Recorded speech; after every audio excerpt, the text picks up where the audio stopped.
खै म्याङलाई चाहिँ नि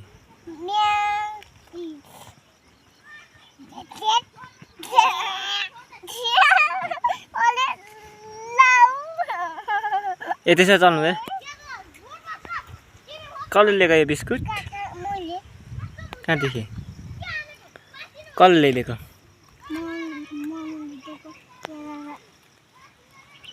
केरा चाहिँ खोइ त ककाले खाएको ए आउँदा आउँदै अनि भोक लागेको छैन अहिले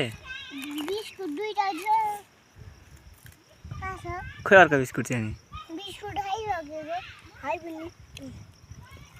बुइनीको चाहिँ के खाता ल्याएको आज म्याङले के खाता ल्यायो म्याङ के खाता ल्यायो आज म्याङले चाहिँ के खाता ल्यायो तिमीले आज म्याङ के खाजा ल्यायो आज तिमीले मामुले के पठाइदियो खाजा के म्याङ बाबाको नाम के हो